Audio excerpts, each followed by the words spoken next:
हम लोग आज रिवाइज कर रहे हैं फर्स्ट 4 चैप्टर्स। आई थिंक ये सबसे आसान चैप्टर्स होते हैं आप लोगों के लिए, क्योंकि सेशन के स्टार्टिंग से करते आते हो और सेशन के स्टार्टिंग से करते करते तुम्हारे रिपीटिशन इतनी हो जाती है कि ये 4 चैप्टर सबसे बढ़िया होते हैं। उसके बाद असली लड़ाई शुरू होने लग जाती है जब बड़े चैप्टर स्टार्ट हो जाते हैं, राइट। तो पहला चैप्टर क्या कहता है हमारा, chapter 1, nature and significance of management. तो मैनेजमेंट है क्या, मैनेजमेंट का मतलब क्या है? मैनेजमेंट का मतलब है to do work with others for a common objective. ठीक है ना, एक कॉमन ऑब्जेक्टिव के लिए when we all are working. जैसे अभी हमारा कॉमन ऑब्जेक्टिव क्या है, एग्जाम में बहुत अच्छे नंबर लाना, बढ़िया लाना, 100 लाने का टारगेट रखना, ये है ना हमारा कॉमन ऑब्जेक्टिव। उसके लिए हमने सबने मिलके मैनेज किया, हमने क्लास का सोचा, हमने इंडिविजुअल क्लास का सोचा, हमने पेपर राइटिंग सोचा, ये सब हमने मैनेज किया चीजें। और इस तरह से मैनेज करना कि हमारे गोल अचीव भी हों।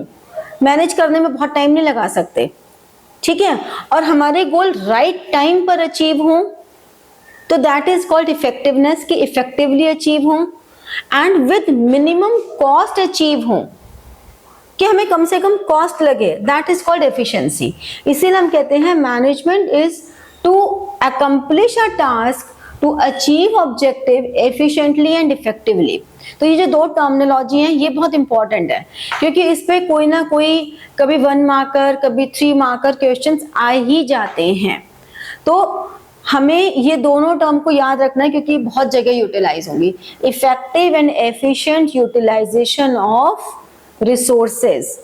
मैनेजमेंट क्या है? मैनेजमेंट है to forecast, to plan, to organize. हमारे सारे चैप्टर्स के नाम आ जाएंगे, to plan, to organize, to coordinate, to direct, to appointment, to staff, to train, to control all the activities in an organization.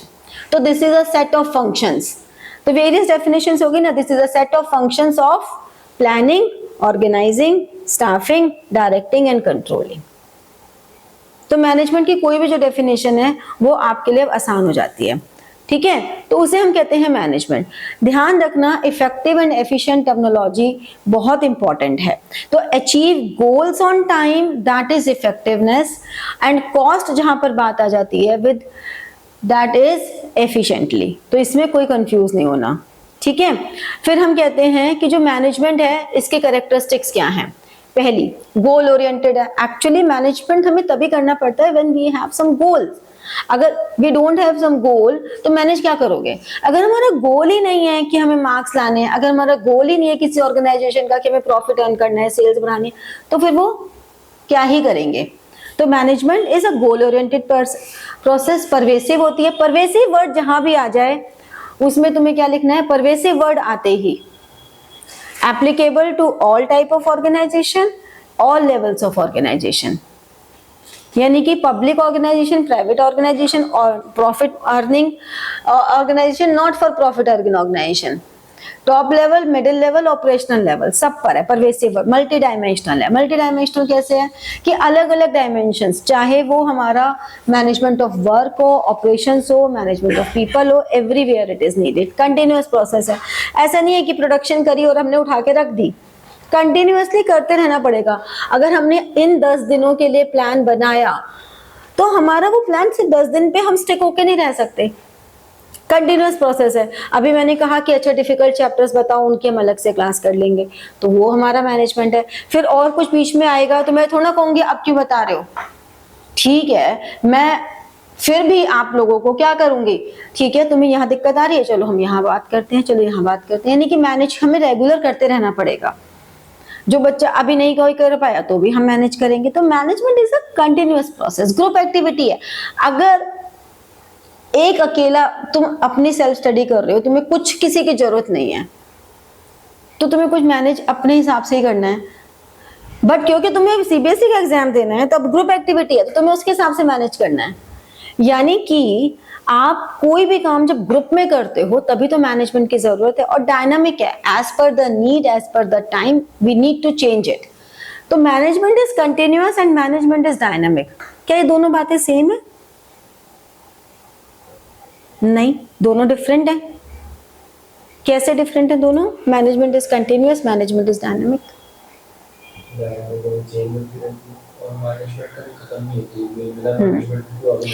तो management is continuous means it is a process which is going on during all the time in an organization, and management is dynamic means whenever there is change in environment we need to change our policies. That is management is dynamic. and intangible force है, हम ये नहीं दिखा सकते कि ये लो ये management है, ये मैनेजमेंट है।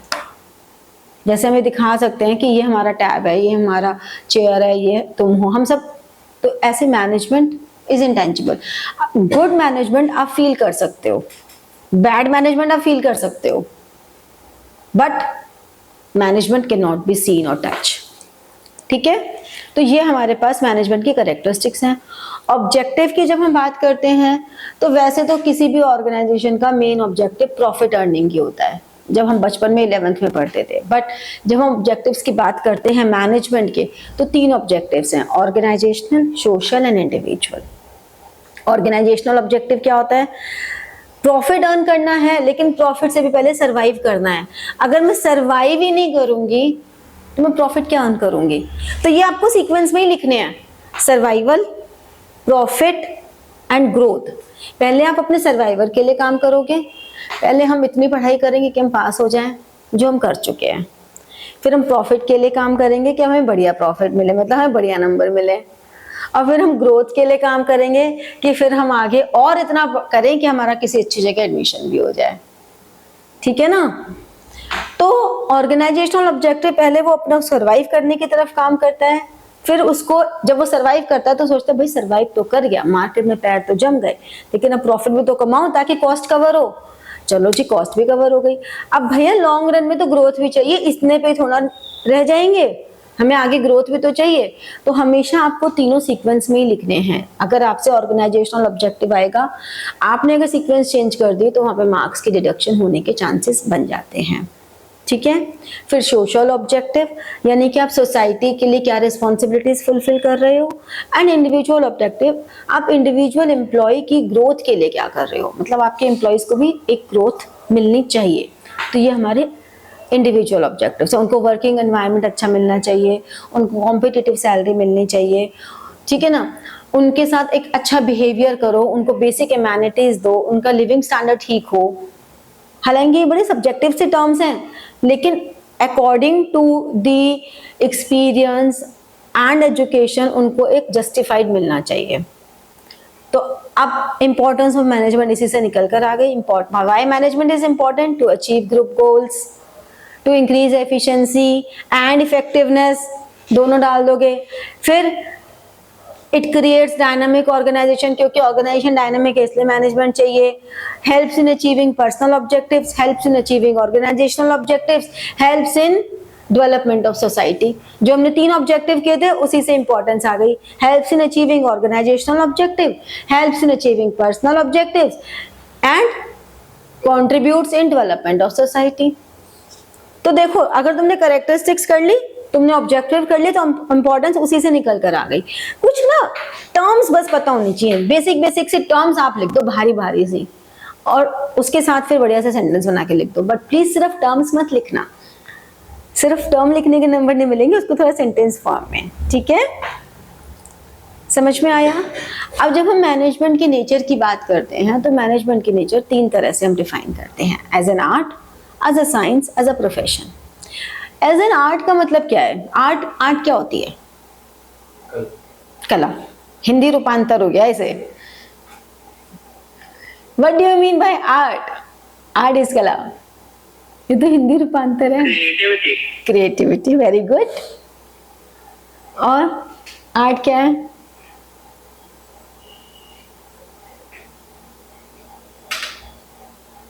बताओ भाई।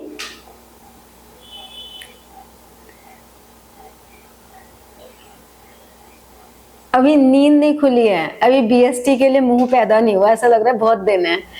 पता है 10 दिन है ना, ये ज्यादा रिस्की हैं। जब 5 दिन होते ना, 4-5 दिन, तो आप ना अपने दिमाग को रेस्ट नहीं देते हो। और आप क्या करते हो कि आप बस एक दिन का रेस्ट लेते हो और एकदम से लग जाते हो कि 4 दिन ही है, 5 दिन ही है। 10 दिन ना खतरनाक है। आप शुरू के 2-3 दिन खराब कर देते हो, अभी तो 10 दिन है, और फिर एकदम से लगता है अब तो 4 दिन ही बचे हैं, अरे क्या करें, और फिर एक दिन इस टेंशन में और इस सदमे में निकाल दोगे, यार हमने 4 दिन ना बर्बाद कर दिए, बिल्कुल कुछ कर लेते, हम ना ये भी कर सकते थे, हम ये भी कर सकते थे। फिर एक दिन और बर्बाद करते हो, फिर बचते हैं 3 दिन। फिर उस 3 दिन में सोचते हो अब क्या कर सकते हैं, लास्ट पेपर है, देखा जाएगा, वैसे भी सीयूटी के लिए पढ़ना है अब तो। और फिर उस 3 दिन में ऊपर ऊपर से देख दाख के पेपर देने चले आते हो, और फिर सोचते हो बीएसटी में बढ़िया स्कोर ला सकते थे, जब आएंगे ना 85 नंबर, यार बीएसटी में तो 90-95 आ सकते थे, और जब 95 आ गए, यार बीएसटी में तो 100 आ सकते थे, 10 दिन थे, बिना बात हम ना बेवकूफी कर गए। फिर अपने जूनियर्स को सलाह दोगे, भाई देखो पता है हमको ना 10 दिन मिले थे, हमने ना एक गलती की, तुम मत करना। अरे बेवकूफो, तुम भी मत करो ना, तुम्हें भी तो मैं समझा रही हूँ कि मत करो ये गलती। धीरे धीरे रे मना, धीरे सब कुछ होए, लेकिन ऋतु आए फल होए जो है, वो ऋतु आएगी रिजल्ट वाले दिन।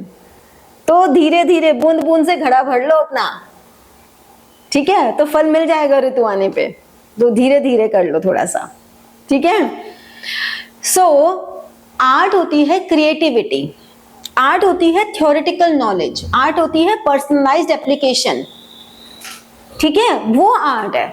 तो आपके पास म्यूजिक, सिंगिंग, हैंडराइटिंग, ये सब आर्ट है, डांसिंग, ये सब आर्ट है। अब ये सबकी नॉलेज सबको है, लेकिन इसको अप्लाई करना, दिस इज मैनेजमेंट। कि मैनेजमेंट का लिटरेचर भी आप पढ़ रहे हो, लेकिन how you apply this theoretical knowledge, that is an art. तो मैनेजर को अपनी पर्सनलाइज्ड नॉलेज को अप्लाई करना पड़ता है in different situation, that is management as an art, ठीक है। फिर नेक्स्ट हमारे पास आता है management as a science. Science क्या है, एक सिस्टमैटिक बॉडी ऑफ नॉलेज है, ठीक है। तो उस सिस्टमैटिक बॉडी ऑफ नॉलेज में यूनिवर्सल है। अगर हम कह रहे हैं वाटर का फॉर्मूला H2O है, तो वो यूनिवर्सल है, ऐसा नहीं है कि इंडिया में ये है और कहीं और कुछ और है, ऐसा नहीं है, ठीक है। तो यूनिवर्सल वैलिडिटी है, न्यूटन्स लॉ यूनिवर्सल है। ऐसे ही हमारे मैनेजमेंट के भी अपने कुछ प्रिंसिपल्स हैं जो यूनिवर्सल हैं, जैसे कि हमने कहा unity of command. Unity of command all over world same चलेगा। यूनिटी ऑफ कमांड अगर ये कह रहा है कि one subordinate should receive command from one superior only, there should not be dual command, तो उस केस में हम ये यूनिवर्सल ही है, ठीक है। तो जितने भी हमारे प्रिंसिपल हैं, हाँ ये प्योर साइंस नहीं है, यहाँ पे कभी कभी इन सम सिचुएशंस हमें ये चीजें चेंज भी करनी पड़ती है। जैसे कि हमने टेलर ने फंक्शनल मैनेजमेंट का प्रिंसिपल निकाला, टेक्निक निकाली, उसमें उन्होंने कहा कि एक वर्कर 8 सुपरवाइजर से कमांड ले रहा है, बट ऑपरेशनल मैनेजमेंट में दैट इज इंपॉर्टेंट कि हाँ वो एक, क्योंकि one man can not possess all the characteristics. अब इसी तरह से, लेकिन हम जब एडमिनिस्ट्रेशन लेवल पे जाते हैं तो एक ही से मिलनी चाहिए कमांड। तो प्योर साइंस नहीं है, सोशल साइंस हम कह सकते हैं। It is not a science like physics और केमिस्ट्री, क्योंकि यूनिवर्सल वैलिडिटी होने के बावजूद भी इसकी जो एप्लीकेशन है वो पर्सनलाइज्ड होती है। As per the situation, as per the need, हमें कई बार उनके एप्लीकेशन को चेंज करना पड़ता है। तो हम ये कह सकते हैं कि management is a science but not like physics और chemistry, it is a social science। ऐसे ही जब मैनेजमेंट एज अ प्रोफेशन की बात करते हैं, तो प्रोफेशन में क्या होता है, एक डिग्री होती है, आपको उस डिग्री के बेसिस पे काम करना। जैसे डॉक्टर है, टीचर हैं, ठीक है, इंजीनियर्स तो हमारे प्रोफेशन में नहीं आते हैं, क्योंकि वो फ्रीलांसिंग थोड़ा कम ही करते हैं। फ्रीलांसर्स वाले जो होते हैं वो होते हैं डॉक्टर्स हो गया, चार्टर्ड अकाउंटेंट्स हो गए, ठीक है। ये सब हमारे प्रोफेशन है जिसके लिए एक मिनिमम नॉलेज चाहिए ही चाहिए। Without that knowledge, without that code of conduct आप नहीं वो प्रैक्टिस कर सकते।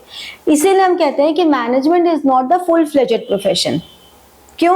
क्योंकि मैनेजमेंट में हाँ MBAs होते हैं, बट वो MBAs के लिए जरूरी नहीं है कि वो क्या करें, कंपलसरी नहीं है मैनेजर्स अपॉइंट होने के लिए MBA हो। कई बार आप out of knowledge, out of experience भी मैनेजरियल पोस्ट ले सकते हो। ऐसे ही जैसे डॉक्टर्स का, टीचर्स का, लॉयर्स का, सीएस का, इनका अपना एक कोड ऑफ कंडक्ट होता है, ऐसे ही मैनेजमेंट का इंडिविजुअली कोई कोड ऑफ कंडक्ट नहीं है, हर ऑर्गेनाइजेशन अपना कोड ऑफ कंडक्ट बनाती है। इसीलिए इसमें रिस्ट्रिक्शन नहीं है, जैसे कि कोई भी एमबीबीएस अगर नहीं करेगा तो वो डॉक्टर नहीं बन सकता, बट मैनेजमेंट में ऐसी कोई रिस्ट्रिक्शन नहीं है। इसीलिए हम कहते हैं management is not a full fledged profession. समझ में आया? तो ये हमारी आर्ट ऑफ मैनेजमेंट है। फिर जब हम मैनेजमेंट के लेवल्स की बात करते हैं तो मैंने बताया 3 लेवल्स हैं, टॉप, मिडिल और सुपरवाइजरी या ऑपरेशनल लेवल। कभी भी लोअर लेवल नहीं लिखना, दिस इज नॉट अलाउड। ठीक है? आपका इसमें से जो क्वेश्चंस आते हैं केस स्टडी में, वो किस तरह से आते हैं कि आपको एक केस दे दिया और फिर पूछते हैं कि विच लेवल ऑफ मैनेजमेंट, जो भी पर्सन है वो पर्सन किस लेवल ऑफ मैनेजमेंट पे लाई कर रहे हैं, इस तरह की केस स्टडीज आती हैं। ठीक है ना? तो आपको इसमें डेजिग्नेशन पता होनी चाहिए। जो टॉप मैनेजमेंट है वो की रोल प्ले कर रहे हैं, मतलब वो सारी प्लानिंग, स्ट्रैटेजीज, पॉलिसीज वो बनाना, रिसोर्सेज को अवेलेबल कराना, रिसोर्सेज की एप्लीकेबिलिटी डिसाइड करना, ये सब वो crucial people in the organisation है। Managing director, board of director, general manager, CEOs जो होते हैं, chief executive officer, CTO, chief technical officer, ठीक है ना? तो चीफ फाइनेंशियल ऑफिसर, सीएफओज, ये सारे हमारे चीफ लेवल के होते हैं, मैनेजिंग लेवल पे होते हैं। फिर इन्होंने जो पॉलिसीज बनाई वो ऑर्गेनाइजेशन में स्प्रेड करना, this is the work of middle management. Middle management करता है ये काम। मिडिल मैनेजमेंट जो भी उन्होंने पॉलिसीज बनाई उनको इंटरप्रेट करना, उनको कम्युनिकेट करना, उनके लिए फिर ये बताना है कि क्या रिसोर्सेज अवेलेबल हैं और क्या हमें और चाहिए, ड्यूटीज असाइन करना, इंस्ट्रक्शंस तैयार करना, ये सब मिडिल लेवल करता है। और फिर एक्चुअली में काम करने वाला कौन है? सुपरवाइजरी लेवल, इसीलिए उसका नाम है ऑपरेशनल लेवल। तो अगर आपसे बोला जाए डिपार्टमेंटल हेड कौन सी कैटेगरी में आते हैं, तो वो मिडिल लेवल में आते हैं। रीजनल हेड्स किस में आते हैं? मिडिल लेवल में आते हैं। ठीक है? और ऑपरेशनल लेवल में कौन आ गया? जो फॉरमैन, सुपरवाइजर, इन्हें हम बिल्कुल फर्स्ट लाइन बोलते हैं कि ये वो लोग हैं जो एक्चुअली में काम कर रहे हैं, those who are executing work, जिनको वर्कर्स की प्रॉब्लम पता है, and they communicate problems faced by workers to middle level which ultimately goes to top level, ताकि वो उस पर काम कर सके। तो एक्चुअली में वर्कर्स क्या सजेशंस दे रहे हैं, ये सब हमारा ऑपरेशनल लेवल पे चल रहा है। फिर फंक्शंस ऑफ मैनेजमेंट जो हमारे आगे के चैप्टर्स हैं 5, planning, organising, staffing, directing, controlling, ये 5 फंक्शंस हैं। ध्यान रखना, यहाँ पे बच्चे कई बार गलती कर देते हैं कि अगर आपसे बोला गया है कि which function highlighted in the given case, तो आपको ये 5 फंक्शंस में से ही लिखनी है, planning, organising, staffing, directing and controlling. Which concept, तो concept is a broader term. Concept में फिर आपको कुछ भी लिख सकते हैं। कॉन्सेप्ट में आप ये भी देख सकते हो कि वो इफेक्टिव है, एफिशिएंसी है, लेवल ऑफ मैनेजमेंट है, नेचर ऑफ मैनेजमेंट है, कोई ऑब्जेक्टिव है, कैरेक्टरिस्टिक है, या अभी हम कोऑर्डिनेशन पढ़ेंगे, कोऑर्डिनेशन है, या डिफरेंट चैप्टर्स में जितने सारे कॉन्सेप्ट्स हैं वो सब भी। तो आपको टर्म ध्यान रीडिंग टाइम में यही करना है कि आपको ये अंडरलाइन कर लेना है, कॉन्सेप्ट पूछा या फंक्शन पूछा, ये कॉमन मिस्टेक है। अगर कॉन्सेप्ट पूछा है तो कॉन्सेप्ट लिखोगे, फंक्शन पूछा है तो फंक्शन ही लिखोगे। ठीक है? ये ध्यान रखना। तो प्लानिंग क्या होती है? प्लानिंग, कोई भी प्लानिंग जो होती है तो थिंक इन एडवांस। ऑर्गेनाइजिंग क्या होती है? ऑर्गेनाइजिंग होती है कि जितने भी रिसोर्स हमारे पास ड्यूटीज हैं तो list out them and departmentalise them. Then to make an organization structure and then to fill that organization structure is the work of staffing। तो staffing में हमें employees को अपॉइंट करना, उनको ट्रेन करना, उनको इवेल्युएट करना, उनका परफॉर्मेंस अप्रेजल तैयार करना, this is all staffing. And during all the working process to motivate them, to supervise them, to communicate them, this is all directing। and फिर कंट्रोल करना कि क्या जैसा हमने काम सोचा था वैसा हुआ या नहीं हुआ, दिस इज ऑल कंट्रोलिंग। ठीक है? और कंट्रोलिंग फिर प्लानिंग को बेस देता है। तो किसी भी न्यू ऑर्गेनाइजेशन के लिए planning is the first step. But किसी भी एग्जिस्टिंग ऑर्गेनाइजेशन के लिए planning is not the first step. ये पॉइंट जरूर ध्यान रखना कि for new organisation the planning is the first step, but अगर कोई एग्जिस्टिंग ऑर्गेनाइजेशन है तो planning is not the first step. Planning is based on controlling and controlling is based on planning. ठीक है, इसीलिए हम कहते हैं management is a continuous process. आपने planning, organising, staffing, directing, controlling किया, फिर जो कमियां निकली वो फिर प्लान किया, फिर सब कुछ किया। ठीक है, नेक्स्ट हमारे पास कॉन्सेप्ट आता है कोऑर्डिनेशन। कोऑर्डिनेशन क्या होता है? कोऑर्डिनेशन होता है जितने भी एक्टिविटीज हैं, जो भी हम काम कर रहे हैं, जितने भी डिपार्टमेंट्स हैं, यानी कि जो अलग अलग अलग अलग अलग अलग बहुत सारी एक्टिविटीज हैं, to put all the activities in a common thread in a sequential manner, जिससे कि जो भी एफर्ट्स हो रहे हैं वो सारे के सारे एफर्ट्स हमारे एक डायरेक्शन में काम करें। जो हमारा प्रिंसिपल है यूनिटी ऑफ डायरेक्शन, वो यूनिटी ऑफ डायरेक्शन का प्रिंसिपल हमारा फुलफिल हो सके। यूनिटी ऑफ डायरेक्शन क्या कहता है? One head one plan. ठीक है, तो वो हमारा कोऑर्डिनेशन है। तो कोऑर्डिनेशन क्या हुआ? इसके लिए बहुत सारी टर्म्स हैं, सेंटेंसेस हमारे आते हैं। It is a common thread between all functions of management. ध्यान रखना, coordination is not the function of management, it is a separate function, it is not the part of functions of management. ठीक है, तो कभी भी function of management में coordination नहीं लिखना। It involves synchronisation of the different actions of organization or the people in the organization and efforts। ठीक है, तो ये हमारा कोऑर्डिनेशन होता है। तो कोऑर्डिनेशन क्यों जरूरी है, या कोऑर्डिनेशन के फीचर्स क्या है, कैरेक्टरिस्टिक्स क्या है? Integrates group effort, ensures unity of action, continuous process, again pervasive, and it is a responsibility of all the managers. मतलब जितने भी मैनेजर्स हैं सबके रिस्पॉन्सिबिलिटी है कोऑर्डिनेट करना। ऐसा नहीं कि किसी एक की ड्यूटी है, all the managers have to perform in a coordinated way. मतलब ये नहीं हो सकता ना कि फाइनेंस डिपार्टमेंट ने कहा मेरे पास तो फाइनेंस नहीं है, मैं नहीं दे रहा। प्रोडक्शन डिपार्टमेंट ने कहा हम प्रोडक्शन कैसे करें, हमें फाइनेंस से पैसा नहीं आया, तो उन्होंने जैसा सामान आया वैसा उन्होंने अवेलेबल रिसोर्सेज से प्रोडक्ट बना दिए। अब मार्केटिंग डिपार्टमेंट ने कहा हम क्या बेचें, इतने खराब क्वालिटी के प्रोडक्ट्स हैं, तो फाइनेंस डिपार्टमेंट ने कहा अरे भैया हमसे सारा बजट तो मार्केटिंग डिपार्टमेंट ले गया, हम क्या करें? तो ऐसे तो नहीं होगा ना, ऐसे कैसे काम चलेगा? You have to be coordinated. सारे डिपार्टमेंट्स मिलके डिसाइड करेंगे कि कौन से डिपार्टमेंट में कितना फंड जाना है, कैसा प्रोडक्ट हमें बनाना है। रिसर्च एंड डेवलपमेंट डिपार्टमेंट बात करेगा, कैसे एम्प्लॉयज चाहिए, ये पर्सनल डिपार्टमेंट बात करेगा कि हम ऐसे एम्प्लॉयज अवेलेबल कराएंगे। तो सब मिलके ग्रुप एफर्ट्स हो गए ना, तो सबके रिस्पॉन्सिबिलिटी है कोऑर्डिनेटेड वे में काम करना। तो एक डेलिब्रेट फंक्शन है, हम ऑटोमेटिकली नहीं होगा कि अच्छा ये तो कोऑर्डिनेटेड तो हो ही जाएगा, इसमें क्या, ये कोई एक्टिविटी थोड़ी ना करने वाली। नहीं, ये एक्टिविटी है करने वाली, आपको डेलिबरेटली करना ही पड़ेगा। तो कोऑर्डिनेशन डेलिबरेट एक्टिविटी है। ठीक है, चैप्टर 2 में क्या है? प्रिंसिपल्स ऑफ मैनेजमेंट, जो कि अभी हमने बात की मैनेजमेंट एज अ साइंस, उसमें हमने कहा प्रिंसिपल्स ऑफ मैनेजमेंट है। तो प्रिंसिपल्स ऑफ मैनेजमेंट हैं क्या? प्रिंसिपल का मतलब क्या हुआ?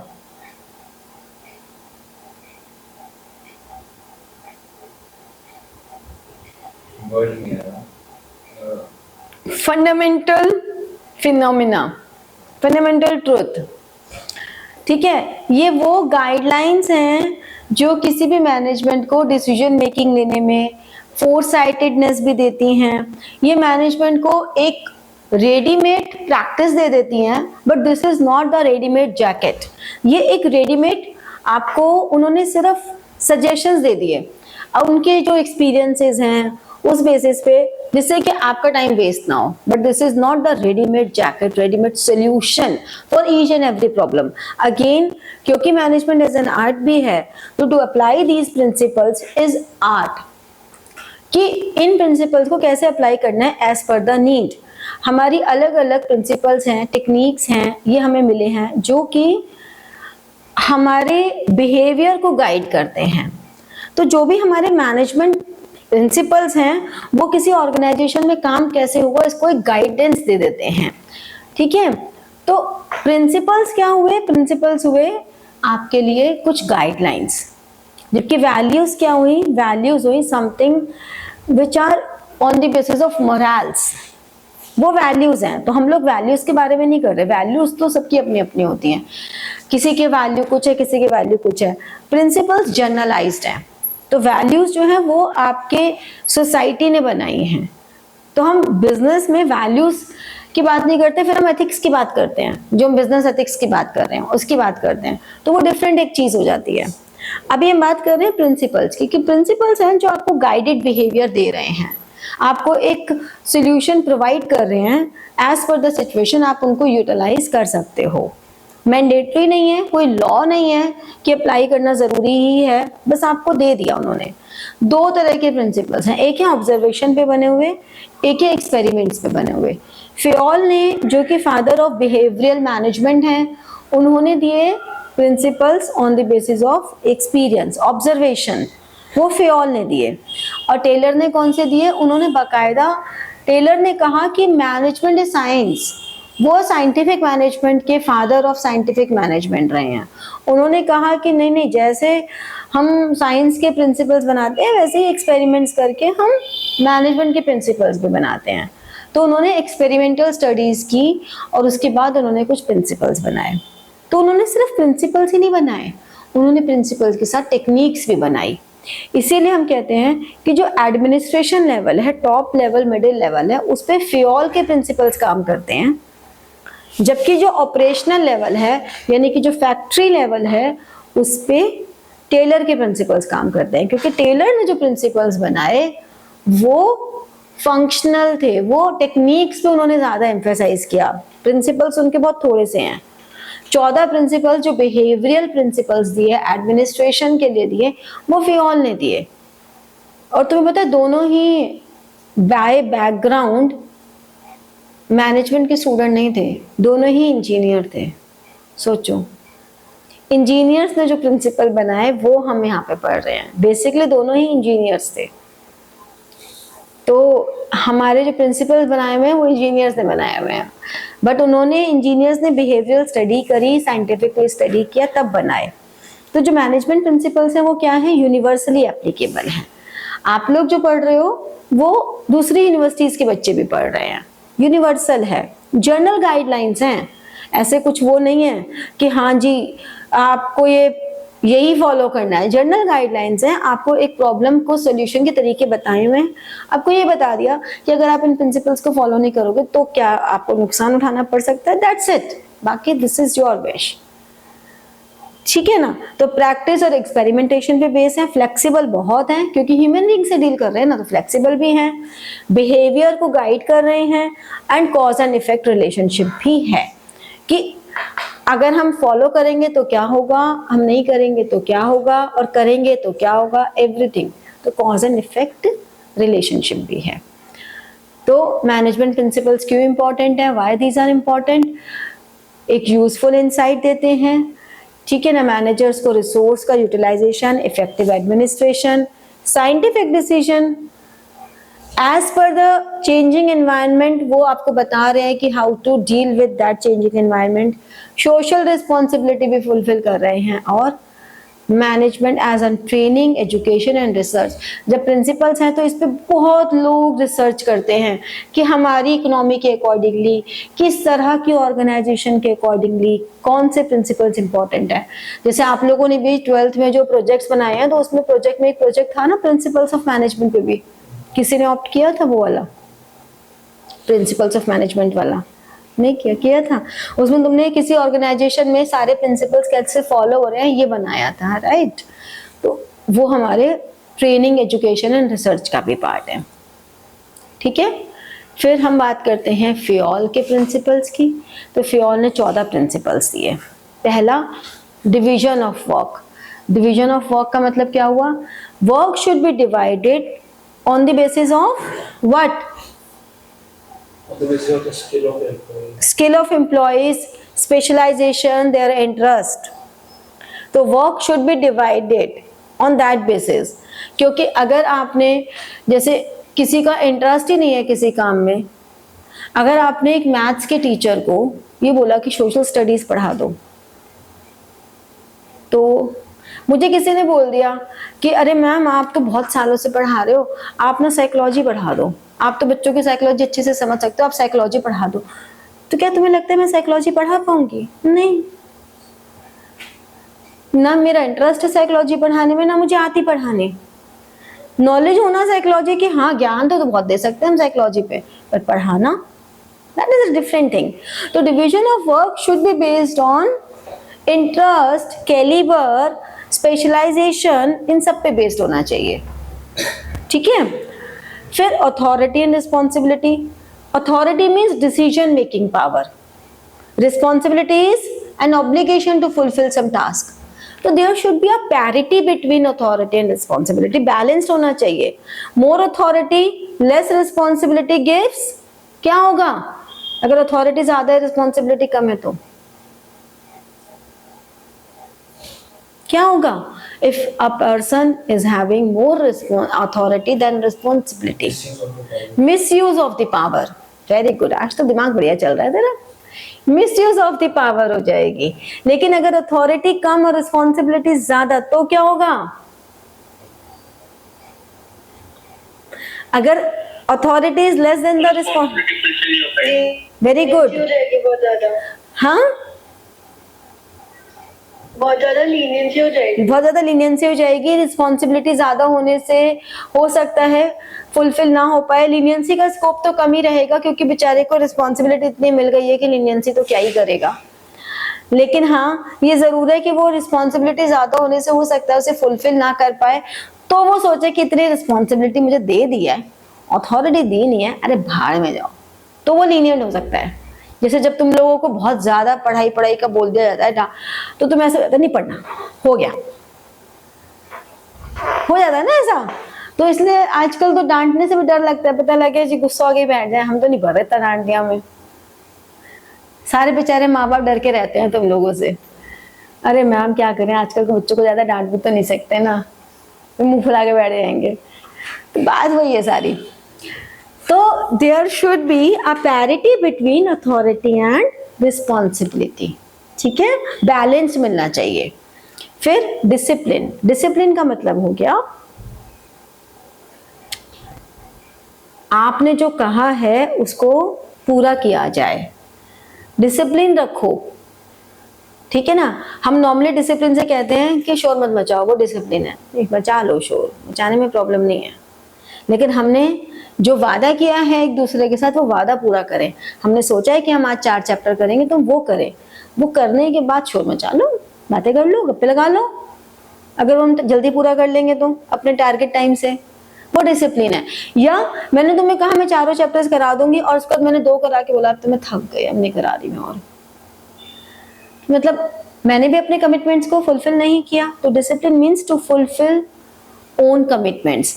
मैनेजमेंट ने अगर अपने लेबर से कहा कि तुम एक्स्ट्रा काम करोगे, हम तुम्हें उसके बदले में एक्स्ट्रा वेजेस देंगे, तो दे शुड फुलफिल, काम करा के नहीं कि नमस्ते कर ली। और अगर वर्कर ने कहा कि आप ये प्रोजेक्ट ले लो, हम करवाएंगे पूरा, तो वर्कर शुड कमिट देयर। तो यहाँ पर कमिटमेंट की बात आ रही है डिसिप्लिन में, ठीक है। यूनिटी ऑफ कमांड हमने डिस्कस कर चुके हैं, यूनिटी ऑफ डायरेक्शन भी हम डिस्कस कर चुके हैं। यूनिटी ऑफ कमांड मतलब एक पर्सन को एक से कमांड मिलनी चाहिए, एक से ज्यादा से नहीं मिलनी चाहिए, वरना वो अवॉइडेंस ऑफ वर्क करेगा। अगर आपको मम्मी पापा दोनों से कमांड मिल गई तो आप क्या करोगे? मम्मी को बोलोगे पापा ने पहले इतने काम बोल दिए, आप भी बोल दो। पापा को बोल दो कि मम्मी ने इतने काम बोल दिए, आप भी बोल दो। और नलायक इतने हो तुम किसी का नहीं करोगे फिर। तो इसलिए एक से मिलेगी तो तुम्हारे को बहाने लगाने का मौका नहीं मिलेगा, ये एक प्रॉब्लम। दूसरा, हम अब एम्प्लॉय के पर्सपेक्टिव से सोचे कि उसके लिए भी तो धर्म संकट है ना, किसकी बात माने और किसको मना करे पहले। तो यूनिटी ऑफ कमांड होनी चाहिए ऑर्गेनाइजेशन में, यूनिटी ऑफ डायरेक्शन भी होनी चाहिए, मतलब वन हेड वन प्लान भी होना चाहिए, अदरवाइज हर डिपार्टमेंट अलग अलग प्लान पे काम करना शुरू कर देगा। Subordination of individual interest to general interest, मतलब इंडिविजुअल इंटरेस्ट को सेकेंडरी रखो। हम उसे ये नहीं कह रहे कि उसको इग्नोर कर दो, नहीं इग्नोर नहीं करना, बट जनरल इंटरेस्ट पहले रखोगे ना, जो कॉमन इंटरेस्ट है पहले उस पर काम करोगे ना। ये थोड़ा ना है कि आप इंडिविजुअल इंटरेस्ट पे काम करोगे। अभी हमने क्लास फिक्स की, मुझे एक ने बोल दिया कि हमने अटेंड करे, दूसरे ने कहा हमने अटेंड करे, मैं कहूँ ओहो वो तो मेरा बड़ा प्यारा बच्चा है, उसकी क्लास मिस हो जाएगी, तो हम क्लास ही नहीं करते। तो ये सही है क्या? ये सही होता? गलत होता ना? बोलो हाँ गलत होता है। इतना क्या दिमाग से सो रहे हो तुम लोग कि बोल नहीं पा रहे? गलत होता। तो इसलिए हमें, लेकिन फिर मैंने कहा कि देखो जिसको भी डाउट है वो हम अलग से कर लेंगे। यानी कि किसी भी ऑर्गेनाइजेशन में जब हम बात करते हैं, जब हम ग्रुप में हैं, तो हमें पहले पूरे ग्रुप गोल पे काम करना चाहिए, फिर इंडिविजुअल पे काम करना चाहिए। तो किसी भी ऑर्गेनाइजेशन को ये नहीं करना चाहिए कि वो इंडिविजुअल इंटरेस्ट पे फोकस कर रहा है। इंडिविजुअल को इंपॉर्टेंस दो, लेकिन पहले ग्रुप को दो, जनरल इंटरेस्ट को दो। Remuneration of personnel that should be adequate enough for survival and proper livelihood।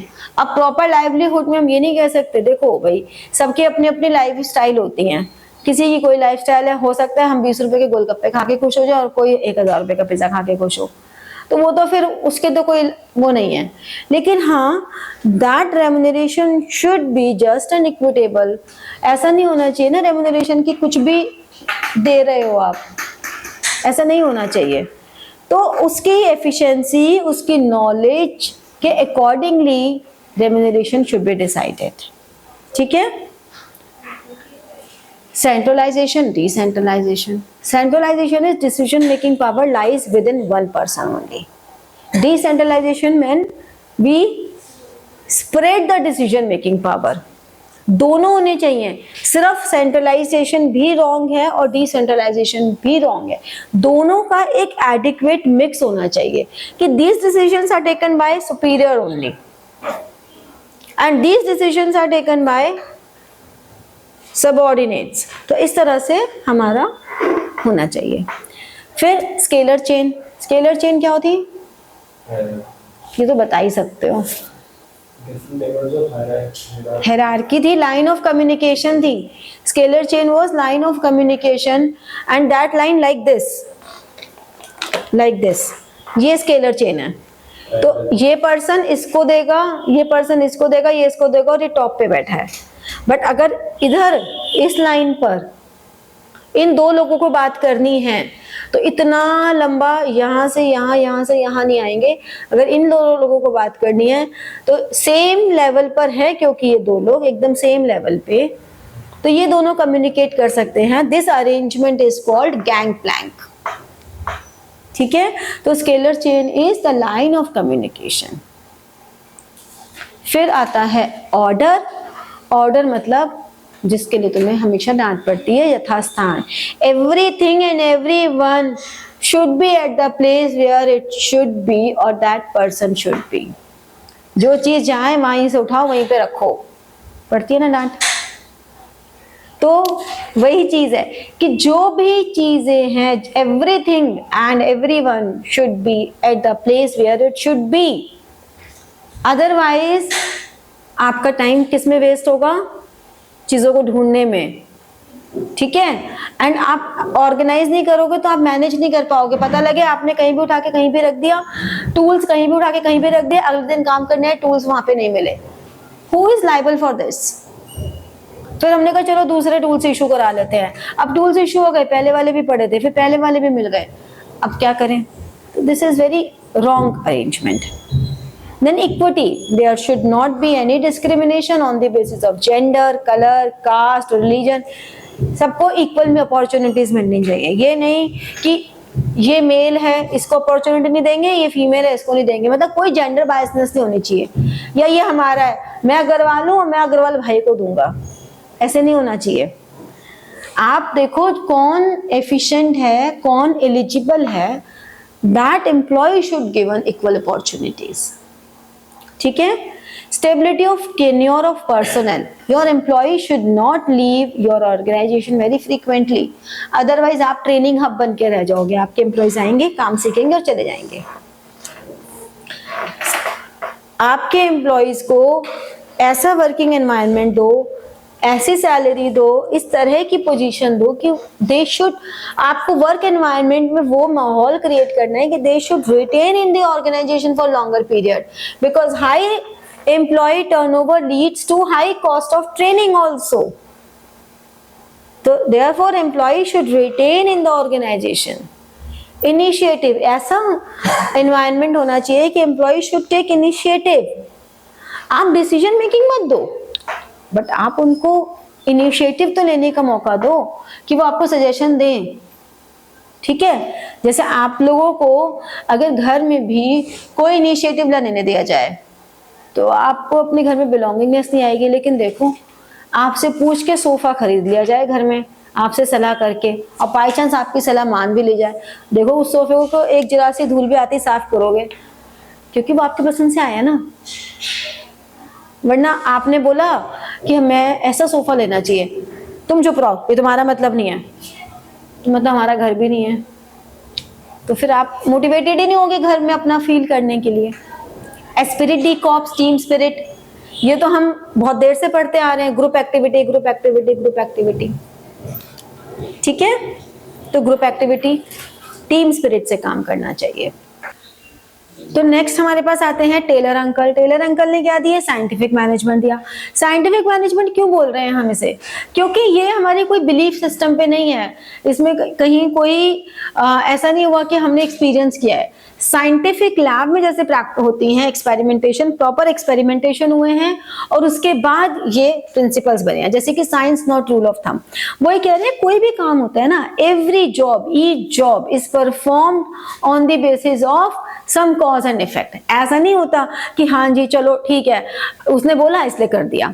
आप कुछ भी काम करेंगे उससे पहले आपका कुछ ना कुछ, you have to think in advance, you must know what are the causes, what how it will affect.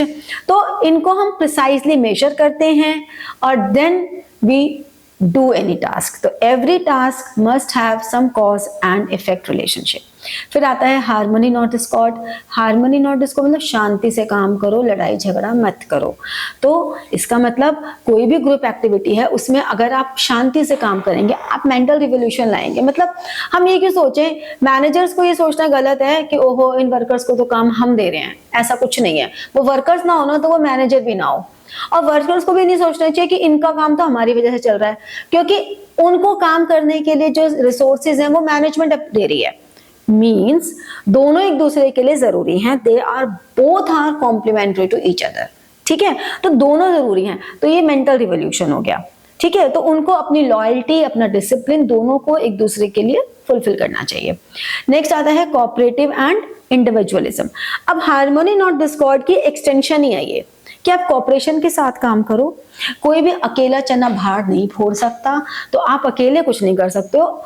आपको मिलजुल के ही काम करना है, म्यूचुअल कॉपरेशन के साथ ही काम करना है. और फिर आप रिस्ट्रिक्ट नहीं कर सकते, मैक्सिमम नॉट रिस्ट्रिक्टेड. आप ये कह ही नहीं सकते कि मैक्सिमम इतना आउटपुट जनरेट करना है. नहीं, आपको मैक्सिमम मतलब कितना करना है ये आप नहीं बता सकते, रिस्ट्रिक्शन नहीं लगा सकते. आप जितना कर सकते हो उतना करो. आप मैक्सिमम की भी लिमिट नहीं फिक्स कर सकते कि भाई इतना ही करोगे, नहीं. जिसका अपना अपना कैलिबर है वो उसके अकॉर्डिंगली करेगा. तो कई बार क्या होता है, प्रॉब्लम यहाँ आ जाती है कि आपने ज्यादा प्रोडक्शन कर दी, आपने कम कर दी. नहीं, जिसका जितना मैक्सिमम पोटेंशियल है उतना करो. ठीक है.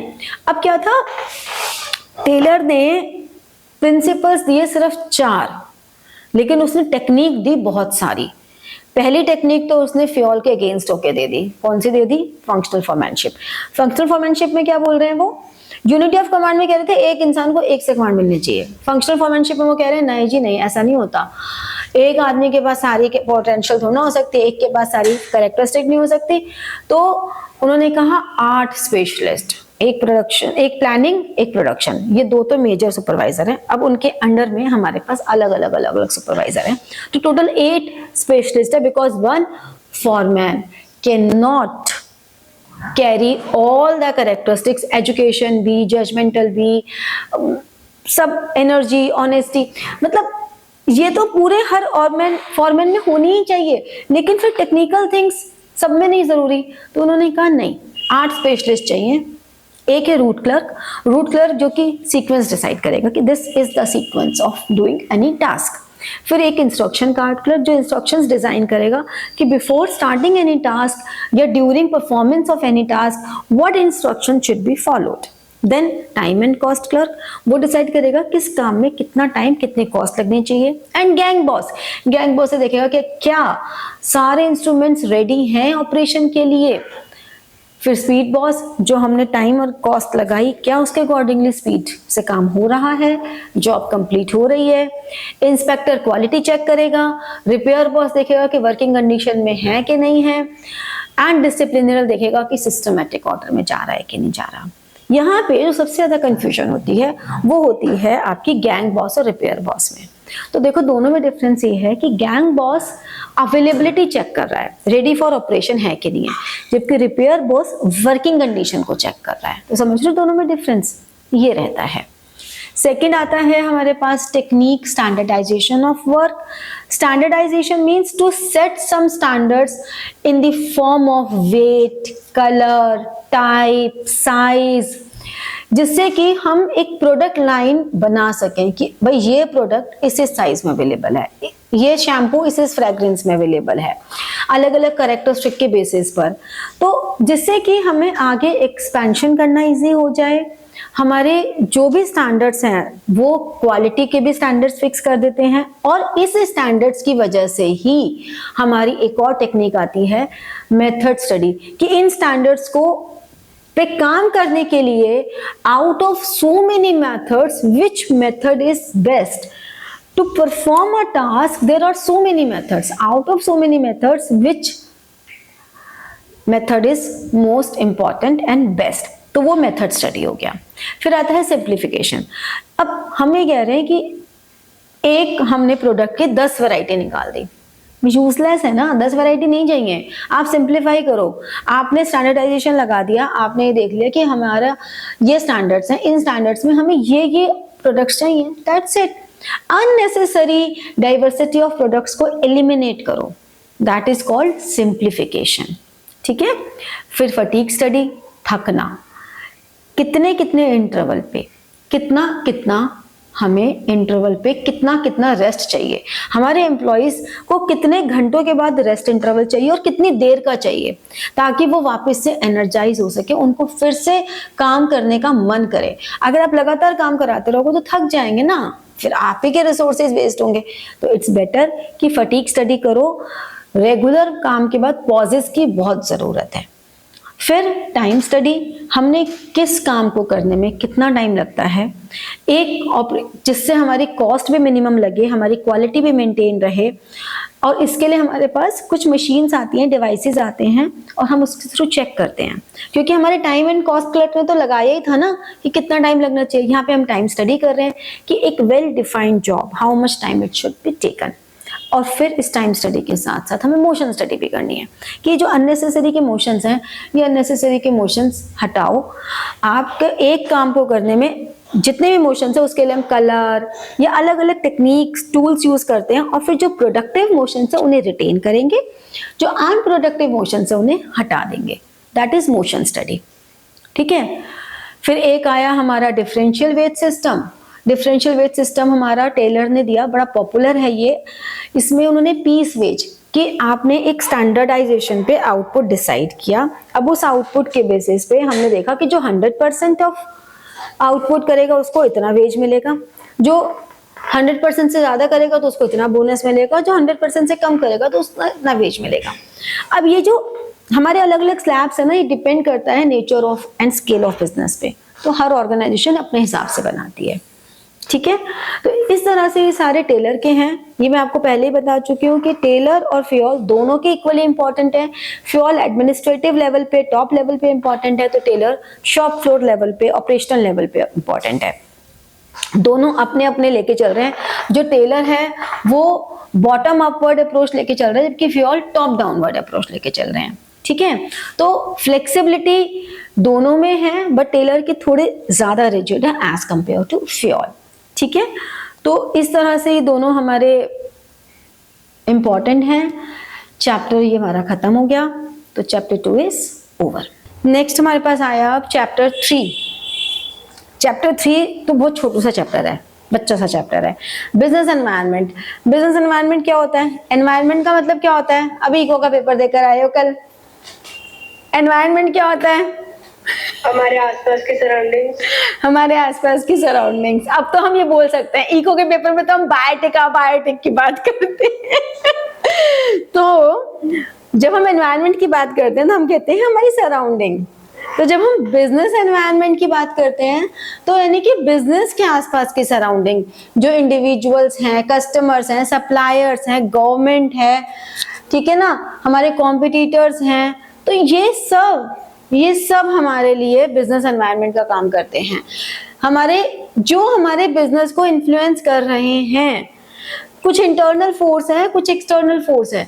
जो इंटरनल फोर्स है दैट इज तो different organisations have their different, मतलब वो तो एक माइक्रो लेवल ऐसी बात है कि हाँ चलो भाई वो तो उन्हीं को इन्फ्लुएंस कर रहे हैं ना, बाकी किसी को नहीं कर रहे, जो इंटरनल फैक्ट्स हैं। हम यहाँ पे जो बात कर रहे हैं वो बात करेंगे एक्सटर्नल की, यानी कि जो हमारे इकोनॉमिक एनवायरनमेंट है, सोशल एनवायरनमेंट, पॉलिटिकल। क्योंकि ये जो एनवायरनमेंट है ना, ये हमें थ्रेट्स भी दे रहा है, कॉन्स्ट्रेंट्स भी दे रहा है, हमें अपॉर्चुनिटीज भी दे रहा है। यही एनवायरनमेंट हमें देता है, यही एनवायरनमेंट हमें रिसोर्सेज भी दे रहा है, और यही एनवायरनमेंट हमारे लिए रूल्स भी इम्पोज कर रहा है। तो एनवायरनमेंट, बिजनेस एनवायरनमेंट क्या है कि which gives threats, opportunities, strengths and weaknesses, ये सब हमें दे रहा है, कॉन्स्ट्रेंट्स भी दे रहा है। अब यहाँ पे हमारी दो मेजर कैटेगरीज हैं, एक है इकोनॉमिक एनवायरनमेंट, एक है non economic environment. Economic environment मतलब जो हमारी fiscal policy, monetary policy, industrial policy, ठीक है ना, जो हमारा bank rate, repo rate, SLR, जो भी तुमने इकोनॉमिक्स में टॉपिक पढ़े थे वो सब जब यहाँ रिलेट कर रहे हैं तो इकोनॉमिक एनवायरनमेंट है। और नॉन इकोनॉमिक क्या है?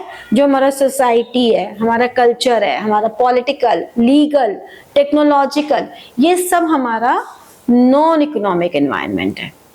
ठीक है, तो अब बिजनेस एनवायरनमेंट को हम क्यों समझ रहे हैं? What are the features? एक तो एक टोटलिटी ऑफ एक्सटर्नल फोर्सेज हैं, जितने भी एक्सटर्नल फोर्सेज हैं वो टोटली इस पर हमारे अफेक्ट कर रहे हैं। फिर स्पेसिफिक और जनरल फोर्सेज हैं। कुछ स्पेसिफिक फोर्सेज हैं जो एक पर्टिकुलर बिजनेस को इन्वेस्ट करते हैं, लेकिन जो जनरल फोर्सेज हैं वो उस बिजनेस और उस पूरी इंडस्ट्री को कर रहे हैं। तो हम जो यहाँ पे डायरेक्टली हमारी डे टू डे वर्किंग को इम्पैक्ट डाल रहे हैं वो हमारे लिए हैं स्पेसिफिक फोर्सेस। तो स्पेसिफिक फोर्सेस एक स्पेसिफिक फर्म के लिए होते हैं, जनरल फोर्सेस जितनी भी फर्म्स हैं सबके लिए होते हैं। डायनामिक नेचर होती है, टाइम टू टाइम चेंज होता रहता है बिजनेस एनवायरनमेंट, और उसको अकॉर्डिंगली हमें अपना बिजनेस का तरीका, हमारी पॉलिसी, स्ट्रैटेजी सब चेंज करनी पड़ती हैं। इंटर रिलेटेडनेस है, मतलब जितने भी एनवायरमेंटल इश्यूज हैं, जितने भी हमारे जनरल एनवायरनमेंट है, सब एक दूसरे से रिलेटेड हैं। ठीक है ना, सब रिलेट कर रहे हैं। हमारे सोशल, हमारी अर्निंग कैपेसिटी हमारे सोशल एनवायरनमेंट को इन्फ्लुएंस करती है। जो जितना अर्न करता है उसके हिसाब से उसका सोशल स्टेटस होता है।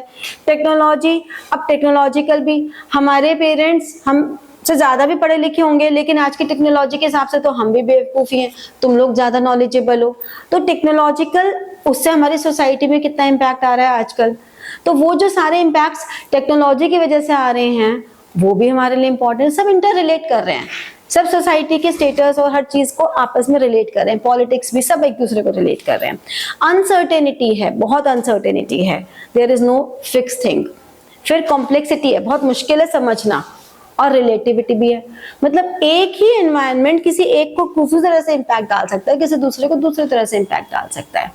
ठीक है ना, तो ये जो कॉम्प्लेक्स थिंग है, ये कॉम्प्लेक्स बहुत डिफिकल्ट टू अंडरस्टैंड है, और person to person, region to region, form to form ये चेंज करता सकता है। हो सकता है कोई अभी जो वॉर चल रही है उससे किसी कंट्री का फायदा हो रहा है तो किसी का नुकसान हो रहा है, कोविड से किसी का फायदा हुआ तो किसी का नुकसान हुआ, तो बहुत ही ऐसा कॉन्सेप्ट है।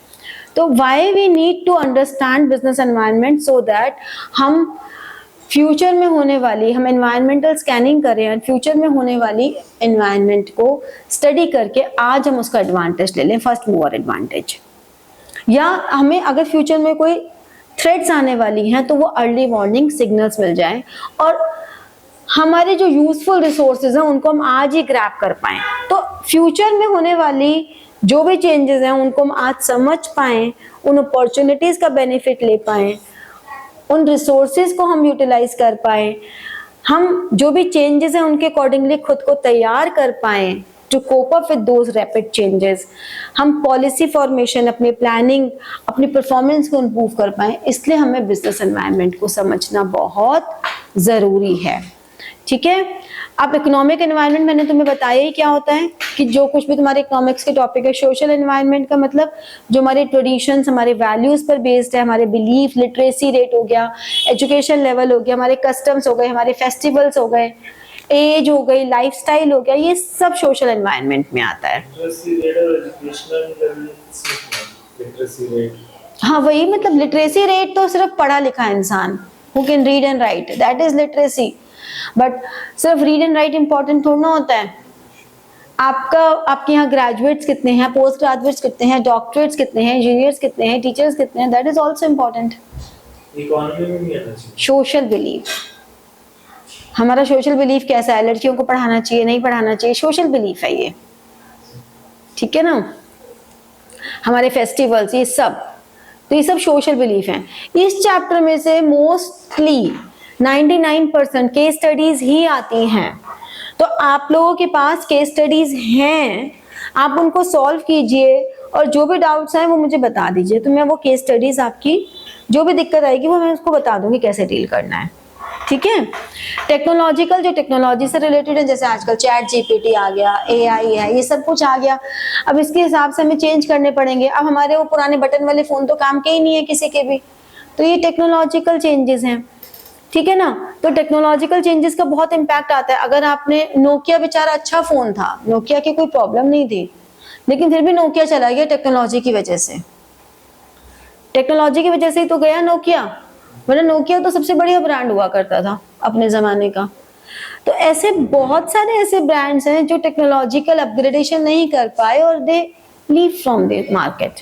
फिर पॉलिटिकल एनवायरनमेंट है, जैसे कि कहाँ की गवर्नमेंट कहाँ अपने अपनी जगह पे किस तरह का, जैसे कि हैदराबाद में आईटी बहुत अच्छा है, ठीक है ना, अगर वो सिलिकॉन वैली ऑफ इंडिया है तो वहाँ की गवर्नमेंट की वजह से है।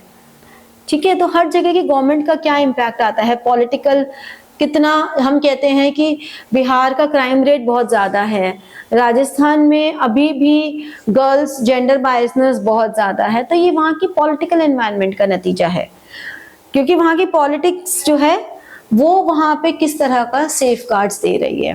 लीगल एनवायरनमेंट, जितने भी स्टैट्यूटरी एक्ट्स हैं, companies act, consumers protection act, जितने भी एक्ट हैं, ये सब हमारा लीगल एनवायरनमेंट का पार्ट है। ठीक है, फिर इसमें डीमोनेटाइजेशन का एक छोटा सा टॉपिक आ जाता है। डीमोनेटाइजेशन क्या है, ये आपने इकोनॉमिक्स में भी पढ़ा है, एज इट इज है कि टैक्स एडमिनिस्ट्रेटिव मेजर है। ठीक है ना, और क्या था डीमोनेटाइजेशन, 8 नवंबर 2016 को हुआ था, जिसमें 500 and 1000 रुपीज के नोट्स को from the legal tender money withdraw कर लिया था। तो इसका मेन एम क्या है, टू कर्ब करप्शन, ये सब आपने सेम ही है। ठीक है, तो ये आपका इस चैप्टर में यही है। बाकी एक टॉपिक जो है कि पूरा बिजनेस एनवायरनमेंट, गवर्नमेंट की पॉलिसीज चेंज होती हैं तो उसका बिजनेस पे क्या इम्पैक्ट आता है, बेसिकली आपके सिलेबस में नहीं है, बट आपको पता होना चाहिए बस कि गवर्नमेंट जो है, गवर्नमेंट पॉलिसीज आपके बिजनेस पे क्या इम्पैक्ट डालती हैं। तो इसके बस हेडिंग्स रीड आउट कर लेना, ज़्यादा कुछ करने की ज़रूरत नहीं है। फिर जब हम 4th चैप्टर पे आते हैं, प्लानिंग पे, तो प्लानिंग की हमने डेफिनेशन के बारे में पढ़ा कि प्लानिंग क्या है, आज हम जहाँ हैं और हम कहाँ जाना चाहते हैं, what is our aim, what is our objective, that is planning. To draw a course of action today, that is planning. ठीक है, तो प्लानिंग क्या है, प्लानिंग हमारे ऑब्जेक्टिव्स को फुलफिल करने में कंट्रीब्यूट करती है। प्लानिंग हमेशा, जो हमारी 5 फंक्शंस ऑफ मैनेजमेंट है, उसमें हम सबसे पहले प्लानिंग को इसलिए रखते हैं क्योंकि planning gives base to all the functions. Planning की वजह से हम सारे फंक्शंस को बेस मिलता है। फॉरवर्ड लुकिंग है, फ्यूचर के लिए काम कर रही है, परवेसिव तो है ही, कंटिन्यूअस भी है और इंटेलेक्चुअल भी है। दिमाग होगा तो प्लान करोगे ना, मेंटल एक्सरसाइज है भैया, अगर दिमाग ही नहीं होगा तो प्लान क्या करोगे, दिमाग चाहिए, इंटेलिजेंस ही चाहिए। ठीक है, तो ये तो आसान चीज़ें हैं। प्लानिंग क्यों इम्पॉर्टेंट है? जिससे कि डायरेक्शंस मिल सकें, अपने ऑब्जेक्टिव्स को आप अटेंशन दे सकें, अनसर्टेनिटी का रिस्क रिड्यूस कर सकें, कंट्रोल को बेस प्रोवाइड कर रही है, कोऑर्डिनेटेड एफर्ट्स हो सकें। अगर हमने पहले से प्लानिंग किया तो हमारे पास इतना टाइम रहता है कि बाय द डायनामिक वर्ड हम उस काम में चेंजेस करना चाहे तो कर सकें। अगर हमने आज प्लानिंग कर ली कि हम इस तरह से क्लासेस करेंगे तो हमारे लिए बहुत आसान हो जाता है कि अगर कोई चेंजेस आए तो हम उसमें चेंज कर सकें। अगर हम सोचेंगे चलो आज जितना होगा उतना कर लेंगे, कल जितना होगा उतना कर लेंगे, तो पता लगेगा कि हमने एक चैप्टर पे तो बहुत टाइम लगा दिया, एक चैप्टर पे हमने बहुत कम लगाया। तो प्लानिंग की वजह से हम क्रिएटिव और या इनोवेटिव हो सकते हैं। ठीक है, समझे? फिर हमारे पास आता है प्रोसेस। प्लानिंग का प्रोसेस क्या है? ऑर्गेनाइजेशनल ऑब्जेक्टिव्स को डिफाइन करना सबसे पहले, कि ये हमारे ऑर्गेनाइजेशन के ऑब्जेक्टिव हैं। ऑब्जेक्टिव बहुत क्लियरली मेंशन्ड होने चाहिए और ऑब्जेक्टिव्स आपके स्पेसिफिक होने चाहिए, मेजरेबल होने चाहिए, अचीवेबल होने चाहिए। ये नहीं कि कुछ भी ऑब्जेक्टिव बना दिया, ठीक है ना? तो ऐसे ऑब्जेक्टिव होना चाहिए। फिर ऑब्जेक्टिव्स को अचीव करने के लिए हमारे पास क्या क्या ऑल्टरनेटिव्स हैं, सारे ऑल्टरनेटिव्स को जॉट डाउन करना, हर ऑल्टरनेटिव का हम pros and cons, plus and minus निकालेंगे और फिर ये देखेंगे कि इनमें से बेस्ट ऑल्टरनेटिव क्या है या कॉम्बिनेशन ऑफ ऑल्टरनेटिव क्या है। ठीक है, और फिर सपोर्टिव प्लान्स, हमारा एक बिग प्लान है जो बिग ऑब्जेक्टिव है, उस ऑब्जेक्टिव के लिए स्मॉल ऑब्जेक्टिव्स क्या हैं, छोटे छोटे प्लान्स क्या हैं। तो ये तो मेन ऑब्जेक्टिव है कि हमें 12th में अच्छे मार्क्स लाने हैं, लेकिन उसके लिए छोटे छोटे प्लान्स भी तो बनाए हर सब्जेक्ट के, सपोर्टिव प्लान्स। फिर हमने प्लान को एक्शन में डाला और फिर फॉलो अप भी किया कि क्या हमारे एज पर प्लान्स चल रहे हैं या नहीं चल रहे हैं। तो this is a complete planning process. ध्यान रखना, जब भी कोई प्रोसेस आता है तो कितना कोशिश करना कि थोड़ा डायग्रामेटिक वे दे सको। ठीक है, जब भी कोई प्रोसेस आएगा तो वो मार्क्स कितने भी हो, चाहे वो 3 नंबर का हो, 4 नंबर का हो, 6 नंबर का हो, प्रोसेस में आपको सारा ही लिखना है। प्रोसेस में आप कुछ सोच नहीं सकते। जैसे फीचर्स हैं, 4 नंबर का है तो आप 4 फीचर्स लिखोगे, 3 नंबर का है तो 3 फीचर्स लिखोगे, इंपॉर्टेंस है 3 लिखोगे, प्रोसेस पूरा लिखा जाएगा irrespective of marks. Explanation control में लाई जा सकती है बट स्टेप्स पूरे ही लिखने हैं। ठीक है, फिर प्लानिंग की लिमिटेशन, क्योंकि एवरी कॉइन हैज 2 साइड, तो लिमिटेशन तो है ही। कई बार हमारी प्लानिंग में जो 4 साइडेडनेस है वो उतना एक्यूरेट नहीं हो पाती और उस वजह से हम रॉन्ग ऑब्जेक्टिव्स या हमने रॉन्ग डिसीजंस ले लेते हैं। कई बार प्लानिंग इतनी कॉस्टली हो जाती है कि हम उसको बनाने में इतना टाइम लगा देते हैं कि उसका टाइम, एग्जीक्यूशन का टाइम ही नहीं रहता। तो कई बार उससे इनिशिएटिव नहीं ले पाते हैं, रिजिडिटी बहुत आ जाती है, फ्लेक्सिबिलिटी कम हो जाती है और प्लान ही करते रह जाते हैं, एक्शन तो डिले ही हो जाता है उसकी वजह से, एक्शन तो ले ही नहीं पाते। तो लिमिटेशंस, ये सब तुम्हारा पेपर है ना, 80% पेपर केस स्टडी बेस्ड आता है। तो ये तुम्हारे लिए अच्छी बात भी है कि तुम्हें बहुत रटने की जरूरत नहीं है, सिर्फ ये हेडिंग्स कर लोगे तो केस स्टडी से पॉइंट्स निकल कर आएंगे। तो इसलिए 2 चीजों पे फोकस करना, डेली जो हम चैप्टर कर रहे हैं उसके एमसीक्यूज और उसकी केस स्टडीज, 2 तो तुम डेली बेसिस पे करो। एक दिन में बैठ के नहीं हो पाएगा कि आज हम सारे दिन एमसीक्यू करेंगे, नहीं हो पाएगा। तो हम डेली जितना टॉपिक्स कवर कर रहे हैं उनके एमसीक्यूज और केस स्टडीज करते रहो, जिससे कि, और डाउट्स ना डालते रहो, ये मत सोचो कि नेक्स्ट डे क्लास में पूछेंगे, डालते रहो, जिससे कि साथ साथ होते चले जाएं। ठीक है, टाइप ऑफ प्लान्स की जब हम बात करते हैं तो हमारे पास एक है सिंगल यूज प्लान। मतलब ये चैप्टर में ना एक्सप्लेनेशन का काम थोड़ा कम है तो ये थोड़ा फास्ट हो रहा है। फर्स्ट और सेकंड चैप्टर हमारे टाइम कंज्यूमिंग होते हैं हमेशा। जैसे कि सिंगल यूज प्लान तो वो होते हैं जो एक पर्टिकुलर टाइम पीरियड के लिए बने, वो काम खत्म हुआ, प्लान खत्म। मान लो कोई इवेंट है आपका, अभी का समझ लो ये हमारा बीएसटी का पेपर है, इसके लिए हमने प्लानिंग बनाई, बीएसटी का पेपर खत्म, प्लान खत्म। स्टैंडिंग प्लान्स हैं कि हमें लाइफ में क्या करना है उसके लिए हम करते चले जाएंगे, वो स्टैंडिंग प्लान्स हैं। तो स्टैंडिंग प्लान्स हमारे टाइम टू टाइम मॉडिफिकेशंस भी मांगते हैं। तो हमारे सिंगल यूज प्लान जैसे बजट हो गया, प्रोग्राम हो गया, ये प्रोजेक्ट्स हो गए। और स्टैंडिंग प्लान जो हमारी पॉलिसीज हैं, किसी भी ऑर्गेनाइजेशन की रूल्स हैं, मेथड्स हैं, प्रोसीजर्स हैं, ये हमारे स्टैंडिंग प्लान्स हैं। ठीक है, अब अलग अलग बात करते हैं। ऑब्जेक्टिव की बात हमने की, objective is also a type of plan. तो हमने कहा कि हमारे पास एक सिंगल स्पेसिफिक ऑब्जेक्टिव होना चाहिए जो मेजरेबल हो, चैलेंजिंग भी हो, उसकी एक टाइम होनी चाहिए कि भाई हमें ये ऑब्जेक्टिव अब तक अचीव करना है। और फिर स्ट्रैटेजी, स्ट्रैटेजी मतलब how all the available resources are allocated, how actions to be taken with in the given resources, this is strategy.